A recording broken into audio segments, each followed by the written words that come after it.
बोली द्वारकाधीश भगवान की जय।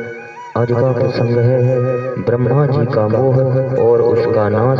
भगवान श्री कृष्ण की माया से मोहित हुए ब्रह्मा जी का ग्वाल बाल और बछड़ों का चुरा ले जाना और भगवान श्री कृष्ण का उतने ही ग्वाल बाल और उतने ही बछड़ों का रूप धारण करना, ब्रह्मा जी के मोह का हरण करना, यही प्रसंग सुनाने जा रहे हैं। आशा करते हैं आप इसे अवश्य ही पसंद करेंगे। यह प्रसंग श्रीमद् भागवत महापुराण के 10वें स्कंद से लिया गया है। भगवान श्री कृष्ण ने अपने साथी ग्वाल वालों को मृत्यु स्वरूप अघासुर के मुंह से बचा लिया। इसके बाद वे यमुना जी के पुलीन पर ले आए और उनसे कहने लगे, मेरे प्यारे मित्रों, यमुना जी का यह पुलीन अत्यंत रमणीय है। यहाँ की वायु अति कोमल और स्वच्छ है।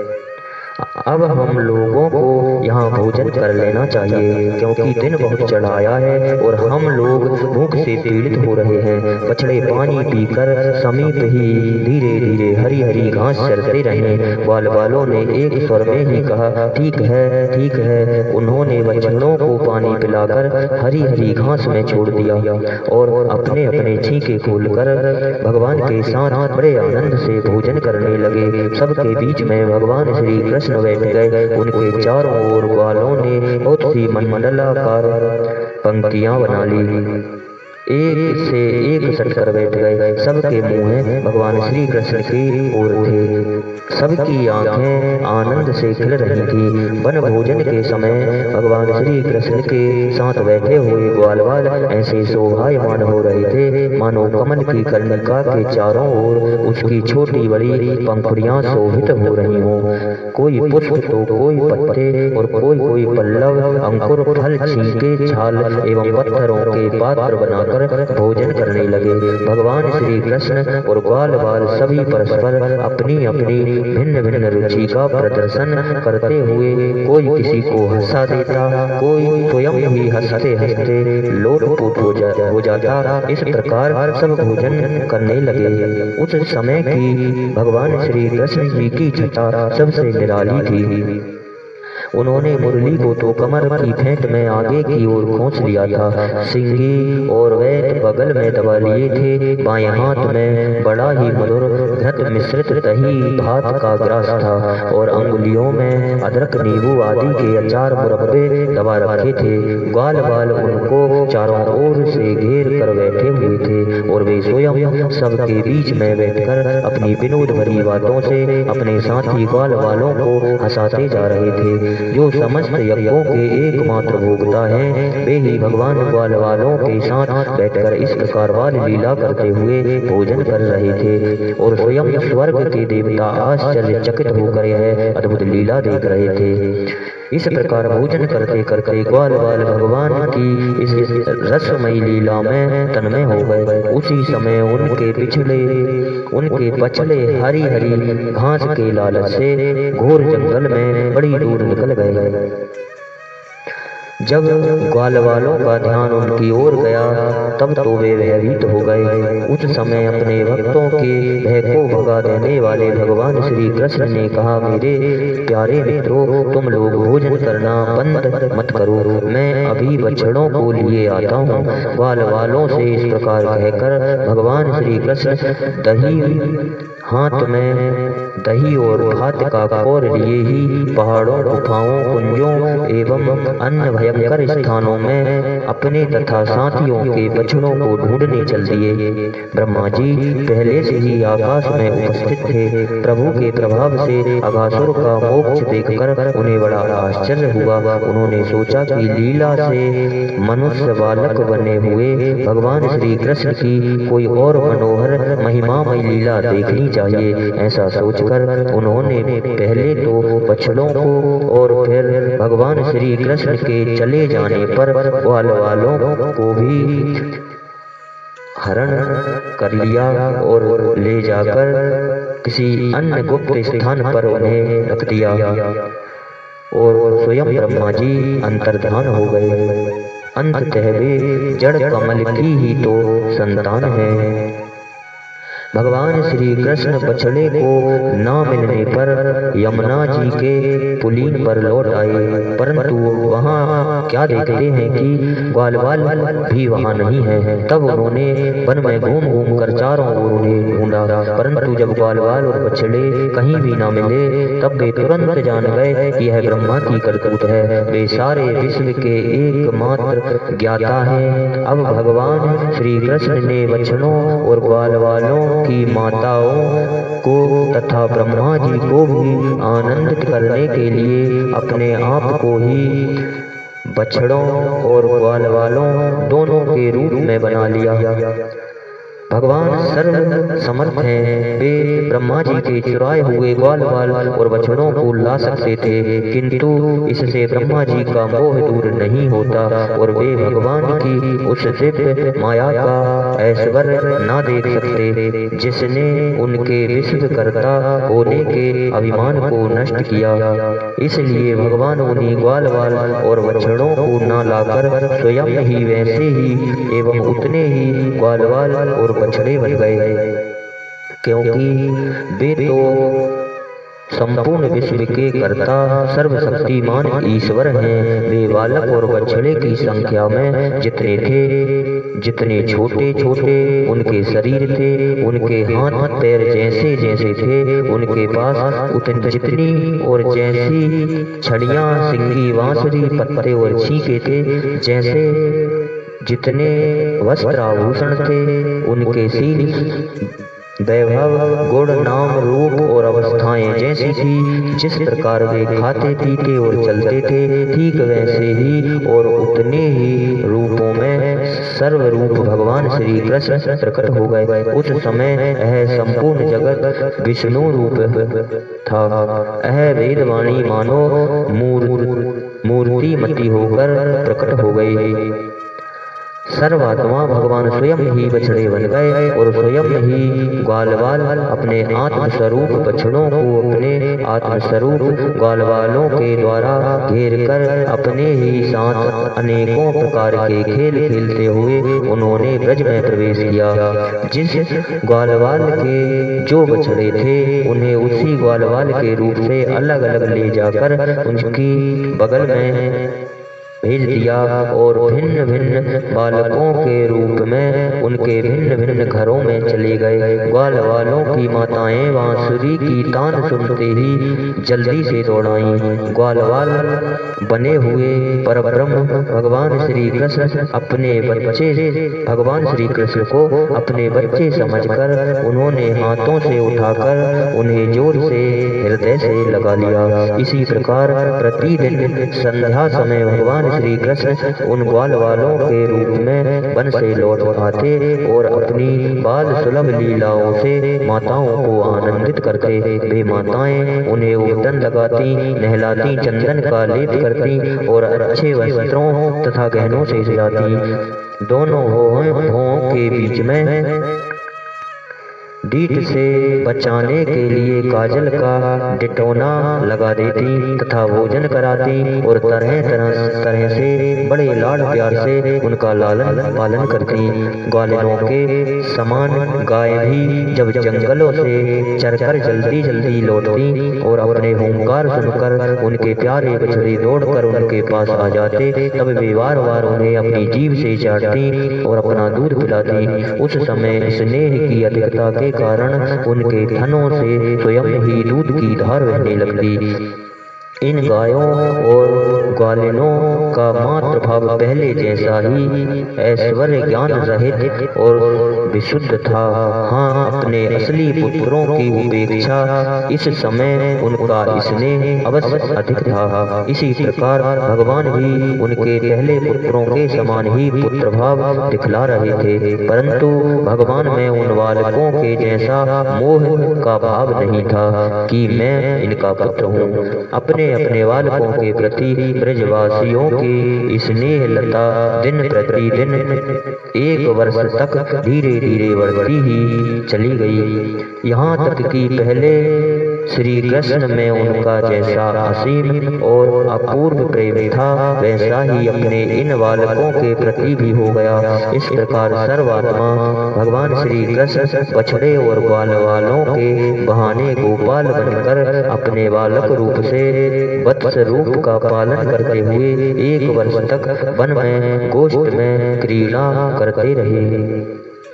जब 1 वर्ष पूरा होने में 5-6 रातें शेष रह गई थी, तब एक दिन भगवान श्री कृष्ण बलराम जी के साथ बछड़ों को चराते हुए वन में गए। उस समय गायें गोवर्धन की चोटी पर घास चर रही थी। वहां से उन्होंने ब्रज के पास ही घास चरते हुए बहुत दूर अपने बछड़ों को देखा।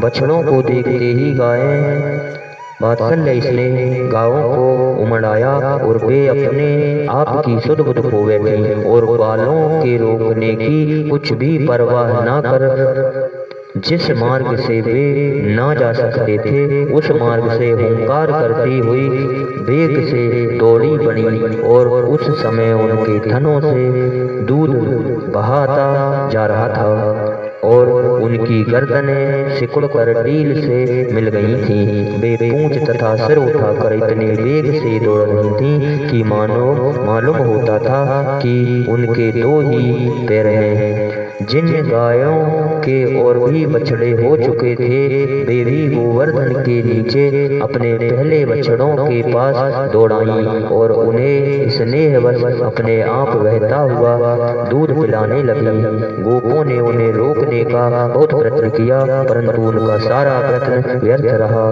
उन्हें अपनी विफलता पर कुछ लज्जा और गायों पर क्रोध आया। जब वे बहुत कष्ट उठाकर उस कठिन मार्ग से उस स्थान पर पहुंचे, तब उन्होंने बछड़ों के साथ अपने बालकों को भी देखा। अपने बच्चों को देखते ही उनका हृदय प्रेम रस से सराबोर हो गया। बालकों के प्रति अनुराग की बाढ़ आ गई। उनका क्रोध ना जाने कहां हवा हो गया। उन्होंने अपने अपने बालकों को गोद में उठाकर हृदय से लगा लिया और उनका मस्तक सूंघकर अत्यंत आनंदित हुए। बूढ़े गोपों को अपने बालकों के आलिंगन से परम आनंद प्राप्त हुआ। वे निहाल हो गए, फिर बड़े कष्ट से उन्हें छोड़कर धीरे धीरे वहां से गए। बलराम जी ने देखा कि ब्रजवासी गोप गायें और ग्वालिनें की उन संतानों पर भी जिन्होंने अपनी माँ का दूध पीना छोड़ दिया था, क्षण प्रति क्षण प्रेम संपत्ति और उसके अनुरूप उत्कंठा बढ़ती ही जा रही है। तब वे विचार में पड़ गए, क्योंकि उन्हें इसका कारण मालूम न था। यह कैसी विचित्र बात है। सर्वात्मा भगवान श्री कृष्ण में ब्रजवासियों का यह और मेरा जैसा अपूर्व स्नेह है, वैसा ही इन बालकों और बछड़ों पर भी बढ़ता जा रहा है। यह कौन सी माया है, कहाँ से आई है? यह किसी देवता की है या मनुष्य की है अथवा असुरों की? परंतु क्या ऐसा भी संभव है? यह तो मेरे प्रभु की ही माया है और किसी की माया में ऐसा सामर्थ्य नहीं जो मुझे भी मोहित कर ले। बलराम जी ने ऐसा विचार करके ज्ञान दृष्टि से देखा तो उन्हें ऐसा मालूम हुआ कि इन सब बच्चों और ग्वाल वालों के रूप में केवल श्री कृष्ण ही श्री कृष्ण हैं। तब उन्होंने श्री कृष्ण से कहा कि भगवान, ये ग्वाल वाल और बछड़े न देवता हैं और न तो कोई ऋषि ही। इन भिन्न भिन्न रूपों का आश्रय लेने पर भी आप अकेले ही इन रूपों में प्रकाशित हो रहे हैं। कृपया स्पष्ट करके थोड़े में ही यह बतला दीजिए कि आप इस प्रकार बछड़े, बालक, सिंगी, रस्सी आदि के रूप में अलग अलग क्यों प्रकाशित हो रहे हैं। तब भगवान ने ब्रह्मा की सारी करतूत सुनाई और बलराम जी ने सब बातें जान ली। तब तक ब्रह्मा जी ब्रह्मलोक से ब्रज में लौट आए। उनके कालमान से अब तक केवल एक त्रुटि अर्थात जितनी देर में तीखी सुई से कमल की पंखुड़ी छेदें, इतना समय व्यतीत हुआ था, उन्होंने देखा कि भगवान श्री कृष्ण ग्वाल बाल और बछड़ों के साथ 1 साल से पहले की भांति ही क्रीड़ा कर रहे हैं। वे सोचने लगे, गोकुल में जितने भी ग्वाल बाल और बछड़े थे वे तो मेरी मायामयी सैया पर सो रहे हैं। उनको तो मैंने अपनी माया से अचेत कर दिया था। वे तब से अब तक सचेत नहीं हुए। तब मेरी माया से मोहित ग्वाल बाल और बछड़ों के अतिरिक्त इतने ही दूसरे बालक तथा बछड़े कहां से आ गए जो 1 साल से भगवान के साथ खेल रहे हैं। ब्रह्मा जी दोनों स्थानों पर दोनों को देखा और बहुत देर तक ध्यान करके अपनी ज्ञान दृष्टि से उनका रहस्य खोलना चाहा, परंतु इन दोनों में कौन से पहले के ग्वाल बाल हैं और कौन से पीछे बना लिए गए हैं, इनमें से कौन सच्चे हैं और कौन बनावटी हैं, यह बात वे किसी प्रकार भी समझ नहीं सके। भगवान श्री कृष्ण की माया में तो सभी मुक्त हो रहे हैं, परंतु कोई भी माया मोह भगवान का स्पर्श नहीं कर सकती। ब्रह्मा जी उन्हीं भगवान श्री कृष्ण को अपनी माया से मोहित करने चले थे, किंतु उनको मोहित करना तो दूर रहा, वे अजन्मा होने पर भी अपनी ही माया से अपने आप मोहित हो गए। जिस प्रकार रात के घोर अंधकार में कोहरे के अंधकार का और दिन के प्रकाश में जुगनू के प्रकाश का पता नहीं चलता, वैसे ही जब क्षुद्र पुरुष महापुरुषों पर अपनी माया का प्रयोग करते हैं तब वह उनका तो कुछ भी बिगाड़ नहीं सकती, अपना ही प्रभाव खो बैठती है। ब्रह्मा जी विचार कर ही रहे थे कि उनके देखते देखते उसी क्षण सभी ग्वाल बाल और बछड़े श्री कृष्ण के रूप में दिखाई पड़ने लगे। सब के सब सजल जलधर के समान श्याम वर्ण पीतांबरधारी, शंख चक्र गदा और पद्म से युक्त चतुर्भुज, सबके सिर पर मुकुट, कानों में कुंडल और कंठों में मनोहर हार तथा वनमालाएं शोभायमान हो रही थीं।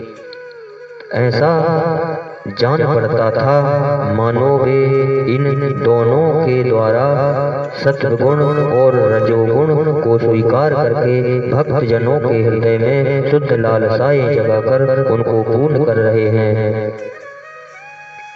ब्रह्मा जी ने यह भी देखा कि उन्हीं के जैसे दूसरे ब्रह्मा से लेकर तृण तक सभी चराचर जीव मूर्तिमान होकर नाचते गाते अनेक प्रकार की पूजा सामग्री से अलग अलग भगवान के उन सब रूपों की उपासना कर रहे हैं। उन्हें अलग अलग अणिमा महिमा आदि सिद्धियां, माया विद्या आदि विभूतियां और महत्व आदि 24 तत्व चारों ओर से घेरे हुए, प्रकृति में क्षोभ उत्पन्न करने वाला काल, उसका परिणाम का कारण स्वभाव वासनाओं को जगाने वाला, संस्कार कामनाएं कर्म विषय फल सभी मूर्तिमान होकर भगवान के प्रत्येक रूप की उपासना कर रहे हैं। भगवान की सत्ता और महत्व के सामने उन सभी की सत्ता और महत्ता अपना अस्तित्व खो बैठी थी। ब्रह्मा जी ने यह भी देखा कि वे सभी भूत भविष्य और वर्तमान काल के द्वारा सीमित नहीं है, त्रिकालवादित सत्य हैं। वे सबके सब स्वयं प्रकाश और केवल अनंत आनंद स्वरूप हैं। उनमें जड़ता तथा चेतनता का भेदभाव नहीं है, वे सब के सब एक रस हैं।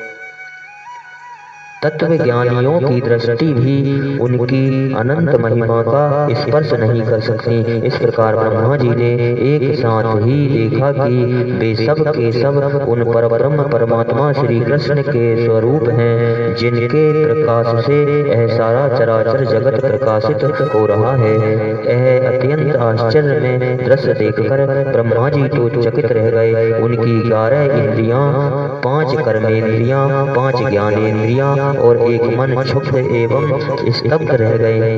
वे भगवान के तेज से निस्तेज होकर मौन ही हो गए। उस समय वे ऐसे स्तब्ध होकर खड़े रह गए मानो ब्रज के अधिष्ठाता देवता के पास एक पुतली खड़ी हो। भगवान का स्वरूप तर्क से परे है, उसकी महिमा असाधारण है। यह स्वयं प्रकाश आनंद स्वरूप और माया से अतीत है। वेदांत भी साक्षात रूप से उसका वर्णन करने में असमर्थ है, इसलिए उससे भी भिन्न का निषेध करके आनंद स्वरूप ब्रह्म का किसी प्रकार कुछ संकेत करता है। यद्यपि ब्रह्मा जी समस्त विद्याओं के अधिपति हैं, तथापि भगवान के दिव्य स्वरूप को वे तनिक भी ना समझ सके कि यह क्या है। यहाँ तक कि वे भगवान के उन महा महिमा में रूपों को देखने में भी असमर्थ हो गए थे। उनकी आंखें बंद हो गईं। भगवान श्री कृष्ण ने ब्रह्मा के इस मोह और असमर्थता को जानकर बिना किसी प्रयास के तुरंत अपनी माया का पर्दा हटा दिया। इससे ब्रह्मा जी को ब्रह्म ज्ञान हुआ। वे मानो मरकर फिर जी उठे हों। सचेत होकर उन्होंने ज्यों-त्यों करके बड़े कष्ट से अपने नेत्र खोले। तब कहीं उन्हें अपना शरीर और यह जगत दिखाई पड़ा। फिर ब्रह्मा जी जब चारों ओर देखने लगे, तब पहले दिशाएं और उसके बाद तुरंत ही उनके सामने वृंदावन दिखाई पड़ा। वृंदावन सबके लिए एक सा प्यारा है। जिधर देखिए उधर ही जीवों का जीवन देने वाला फल और फूलों से लदे हुए हरे हरे पत्तों से लहलाते हुए वृक्षों की पातें शोभा पा रही हैं। भगवान श्री कृष्ण की लीला भूमि होने के कारण वृंदावन धाम में क्रोध, तृष्णा आदि दोष प्रवेश नहीं कर सकते और वहाँ स्वभाव से ही परस्पर वैर रखने वाले मनुष्य और पशु पक्षी भी प्रेमी मित्र के समान मिलजुल कर एक साथ रहते हैं। ब्रह्मा जी ने वृंदावन का दर्शन करने के बाद देखा कि अद्वितीय परब्रह्म गोप वंश के बालक का सा नाट्य कर रहा है। एक होने पर भी उसके सखा है, अनंत होने पर भी वह इधर उधर घूम रहा है और उसका ज्ञान अगाध होने पर भी वह अपने ग्वाल बाल और बछड़ों को ढूंढ रहा है। ब्रह्मा जी ने देखा कि जैसे भगवान श्री कृष्ण पहले अपने हाथ में दही भात का कौर लिए उन्हें ढूंढ रहे थे, वैसे ही अब भी अकेले ही उनकी खोज में लगे हैं। भगवान को देखते ही ब्रह्मा जी अपने वाहन हंस पर से कूद पड़े और सोने के समान चमकते हुए अपने शरीर से पृथ्वी पर दंड की भांति गिर पड़े। उन्होंने अपने चारों मुकुट के अग्रभाग से भगवान के चरण कमलों का स्पर्श करके नमस्कार किया और आनंद के आंसुओं की धारा से उन्हें नहला दिया। वे भगवान श्री कृष्ण की पहले देखी हुई महिमा का बार बार स्मरण करते, उनके चरणों पर गिरते और उठ कर फिर से गिर जाते। इस प्रकार बहुत देर तक वे भगवान के चरणों में ही पड़े रहे। फिर धीरे धीरे उठे और अपने नेत्रों के आंसू पहुँचे। प्रेम और मुक्ति के एकमात्र उद्गम भगवान को देखकर उनका सिर झुक गया। वे कांपने लगे और अंजलि बांधकर बड़ी नम्रता और एकाग्रता के साथ गदगद वाणी से वे भगवान श्री कृष्ण की स्तुति करने लगे। भगवान की स्तुति ब्रह्मा जी करते हैं इन्हीं शब्दों के साथ। बोलिए द्वारकाधीश भगवान की जय।